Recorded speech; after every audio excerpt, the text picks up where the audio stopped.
మన దేశంలో డిజిటల్ లావాదేవీల శకం మొదలైంది. అప్గ్రేడ్ కాలేదో డబ్బుల సమస్య మిమ్మల్ని నిరంతరం వేపుకు తింటుంది. పెద్ద నోట్ల రద్దు నుంచి క్రెడిట్, డెబిట్ కార్డులు అనివార్యమైపోయాయి. ఇప్పుడు వీలైన మేరకు క్రెడిట్ కార్డుతోనే చెల్లింపులు చేయడానికి వినియోగదారులు ఆసక్తి చూపుతున్నారు. 45 రోజుల దాకా ఎలాంటి వడ్డీ లేకుండా అప్పు ఇచ్చే సౌకర్యం ఉండటంతో చాలా మంది క్రెడిట్ కార్డు కోసం ప్రయత్నిస్తున్నారు. అయితే ఇప్పటి వరకు పెద్ద ఉద్యోగం, మంచి ట్రాక్ రికార్డు ఉన్న వారికి మాత్రమే క్రెడిట్ కార్డు వచ్చేది. కానీ ఇప్పుడు పరిస్థితులు మారాయి. ఎస్బీఐ కార్డ్స్ అనే ప్రత్యేక విభాగం సులభంగా క్రెడిట్ కార్డు ఇచ్చే విధానానికి రూపకల్పన చేసింది.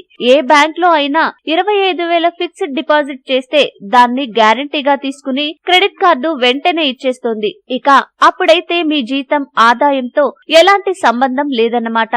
అంతేకాదు, మీరు చేసిన ఫిక్స్డ్ డిపాజిట్ పై 7 నుంచి 8% వడ్డీ కూడా వస్తుంది. మరోవైపు క్రెడిట్ కార్డుపై నెల నుంచి నెలన్నర దాకా వడ్డీ లేని అప్పు దొరుకుతుంది. ఈ విధానం జనవరి నుంచి అమల్లోకి రానుంది. ముందుగా ఎస్బీఐ తన ఖాతాదారులకు ఈ కొత్త విధానంతో క్రెడిట్ కార్డు జారీ చేస్తారు. ఆ తర్వాత మిగిలిన బ్యాంకులు కూడా తమ ఖాతాదారులకు క్రెడిట్ కార్డులు ఇస్తారు. ఇటీవలి కాలంలో ఎస్బీఐ క్రెడిట్ కార్డు మీద బాగా ఆఫర్లు ఉన్నాయి. 5 నుంచి 20% డిస్కౌంట్లు లభిస్తుండటంతో చాలా మంది ఈ కార్డు తీసుకోవడానికి ఆసక్తి చూపిస్తున్నారు. ఈ వీడియో మీకు నచ్చితే లైక్ చేయండి, అందరికీ షేర్ చేయండి, కానీ సబ్స్క్రైబ్ చేయడం మాత్రం మర్చిపోకండి.